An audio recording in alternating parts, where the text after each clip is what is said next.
Shalom. This is Ariel Ben Yasharallah down here in Lions Den Camp. First and, first and foremost, I want to give our praise and glory to Yahweh, Bahasham, Yahweh Shai, Bahasham, Ha, Racha, Kwadash, Ma'amath. A double honor to the elders and apostles, Great Millstone, who rule well and teach well. A double honor to my elder as well, Ahar Ben Yasharallah down here in Lions Den Camp. And a sincere the water to the Akim, the Akwatim, and the Banyam, the brothers, the sisters, and the children who are pushing the truth and believe it with sincerity. The water, Shalom. This is a land back lesson off of the lesson that was done at camp this past Saturday, talking about exiting the matrix. But I kind of want to go into uh, exiting man's matrix and going into the Lord's matrix and the matrix that He made. All right, this is Genesis chapter 1, verse 9. And Yahweh said, "Let the waters under the heaven be gathered together unto one place, and let the dry land appear." And it was so. And Yahweh called the dry land earth, and the gathering together of the waters called he seas. And Yahweh saw that it was good. So it's a beautiful thing, the whole creation of the earth and the waters and the land, the sea. And that's something that we can get lost in, studying the creatures of the sea or just studying the sea itself, because salt water has so much life in it. Or you take a cup of salt water and it just looks like, regular salty water, but when you look inside of it under a microscope, it's teeming with life. There's small organisms that other small organisms eat. It's just a huge complex food chain that Yahweh Shem Yahweh Shai has created. All right, and it's a very beautiful thing. It's a very beautiful process, and it's something that we can get lost in. It's something that we can step into when we step out of the matrix made by Esau, man-made matrix. Verse 11, and Yahweh said, "Let the earth bring forth grass, the herb yielding seed, and the fruit tree yielding fruit after his kind, whose seed is in itself upon the earth." And it was so. So uh, the the grass, the herb yielding seed, the fruit tree yielding fruit after its kind. Okay, it's a beautiful thing to see that process flourish. Okay, um, I'm growing some herbs myself, and it's a beautiful thing to to to um, to, to see the process.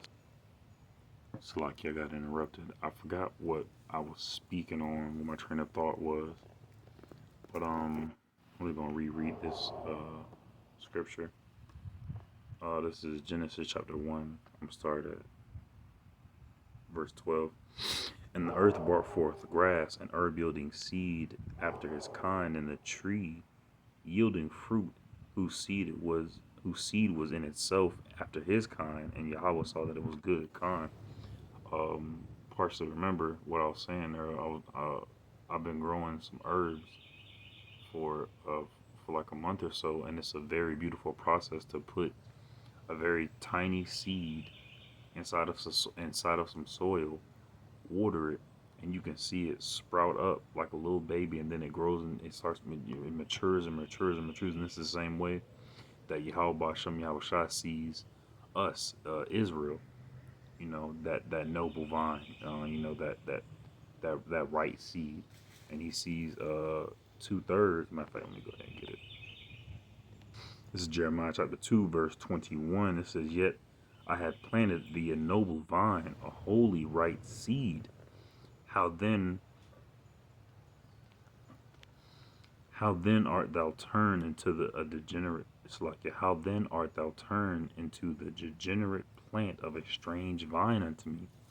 And it's funny because I thought I was growing mint for this whole month. Turns out I was growing some whole other plant. I don't know what it is. I have to figure it out. But that's what was stated right here, that Yahweh Shem Shai was trying to grow mint, and it turns out 2/3 of our people are trying to they're trying to grow into something else, you know. And we should just be uh, uh, flowing with the spirit of Yahweh Shem Shai, rather than trying to attend to our own thing. We should be attending to the spirit of Yahweh Hashem Yahushua. Let me go back to Genesis.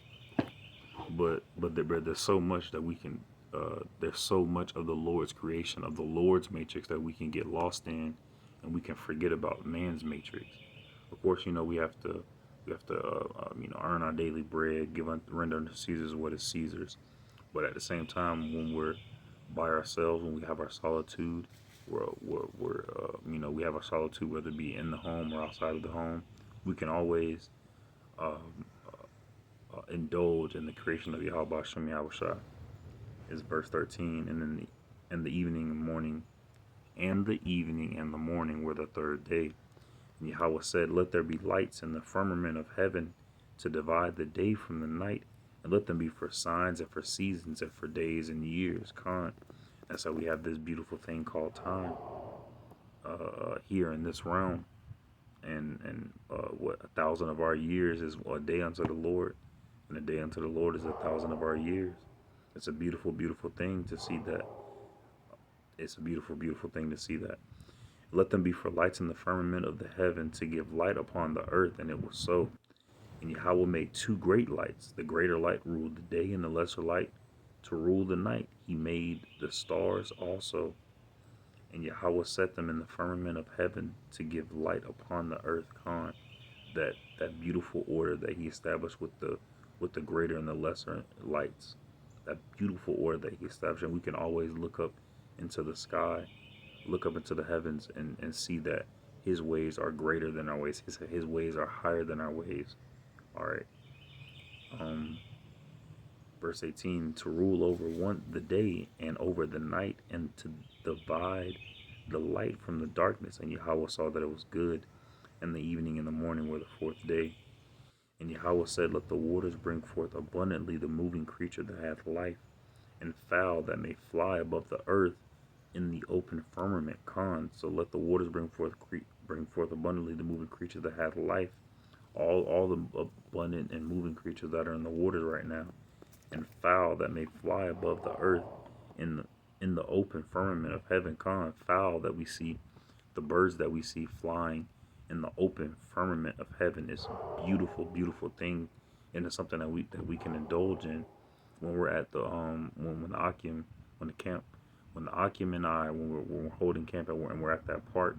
There's always birds flying around. There's this there's a hawk that has made its nest, and you'll see it kind of like swooping to and fro, trying to catch something. And then even more so, studying the birds. For some reason, ravens love to fuck with this one species of bird. I don't know what the species is called. I haven't been able to study it, but it's like a darkish gray bird, almost brown. It has like a white tail and like black tips. It's like I said, I don't know the name of it, but ravens love to fuck with that one species of bird. I don't know why. A lot of the times I'll see a raven flying away, and that one bird just kind of like swooping down, kind of like, I won't say pecking it, but it'll be flying along with it. Then it'll swoop down over it, kind of like trying to hit it.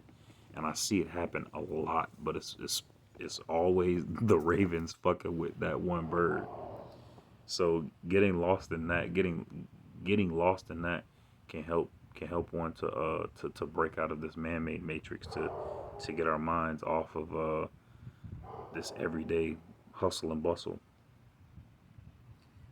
Verse 21, and Yahweh created whales and every living creature that moveth, which the waters brought forth abundantly after their kind, and every winged fowl after his kind. And Yahweh saw that it was good. And all these things are good. All of these things are something that Yahweh Bashem Yahushua created for himself, not only to enjoy, but also for us. And we can't enjoy it fully right now because Esau is in the way, or in the heathen, and 2/3 of our people who are in that destructive mindset. All right, but at the same time, when we find pockets of peace, we can sit down and indulge in that. The video that you're seeing right now is just of me chilling at the apartment, verse 22. And Yahweh blessed them, saying, be fruitful and multiply, and fill the waters and the seas, and let fowl multiply in the earth. Shoot, there was just Oh, I think it was last year, either earlier this year or late last year. But there were some killer whales that were attacking boats. You know, they were attacking the boats. They were attacking ships and stuff like that. So Yahweh Shem Shai has created this beautiful matrix that is ultimately going to crush the man-made matrix.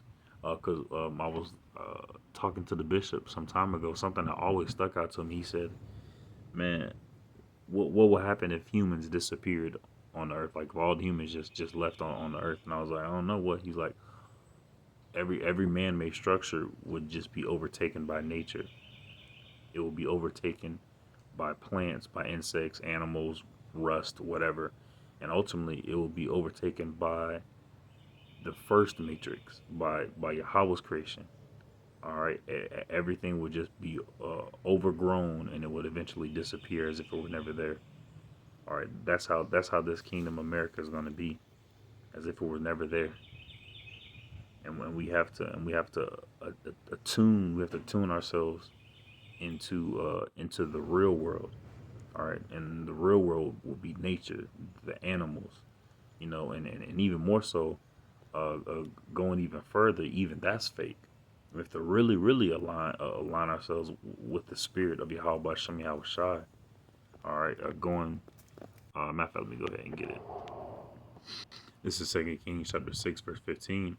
It says, "And when the servant of the man of Yahweh was risen early and gone forth, behold, an host compassed the city, both with horses and chariots.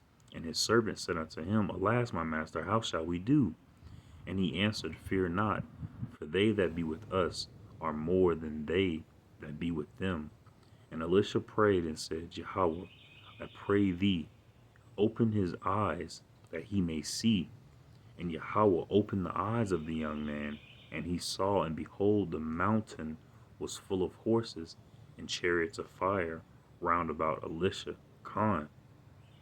So, so that's the true that's the true living power, all right, working, and also that would be true life, all right. The matrix that Yahweh Shem Yahweh created for us to enjoy, the water, the abundance of creatures, that's all cool. But at the same time, we don't want to get lost in that as well, because you'll end up like the more, I'll say, like the more primitive heathens that worship the sun, the moon, the stars, and the plants and stuff like that. Don't want to get into that, but we can appreciate them.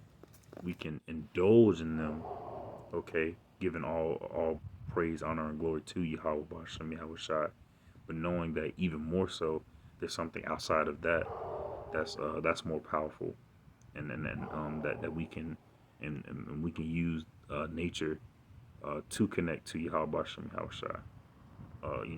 Pulling out this man-made matrix, and studying and appreciating the matrix that was made by Yahweh Bashem Yahweh Shai, nature and everything. Let me go back to. All right, this is Genesis chapter 1. What verse am I on? Verse 24. Uh, God. And Yahweh said, Let the earth bring forth the living creature after his kind, cattle and creeping things, and beasts of the earth after his kind. And it was so kind. And again, it's a beautiful thing to indulge. Looking at National Geographic always helps me out. Just looking at the different beasts and creations that Yahweh Hashem Yahushua has created, the creativity and the, that's another word I want to say, but I can't think of it. But just the sheer immaculate beauty that's in there. There's a snail. I think it's called a volcano snail. It's red, and it has the ability to take iron out of its environment and use it in its body. So its shell is made of iron, or has iron in it. It even puts iron on the scutes of its feet at the bottom. So a snail that's infused with iron, okay, and it lives next to uh, uh, thermal vents under the ocean, which is like damn near boiling water. but yet it has the ability to live there because Yahweh Shem Yahushua deems it so and saw that it was good. So there's a lot of things in this world. I don't say that, but there's a lot of Yahweh Shem Yahushua's creation that is around us that we don't think about because we're stuck thinking about the man's matrix rather than enjoying the trees, taking time to smell the flowers. People are wondering, how they gonna make their next paycheck, or uh, you know, should they do this or should they do that for the sake of the almighty dollar? But really, what we should be doing is, should we do this or should we do that for the sake of almighty Habashem Yahushua and for the sake of salvation? So I just wanted to pull these few scriptures out. Um, you know, tune into Yahweh's matrix rather than man's matrix. So, shalom.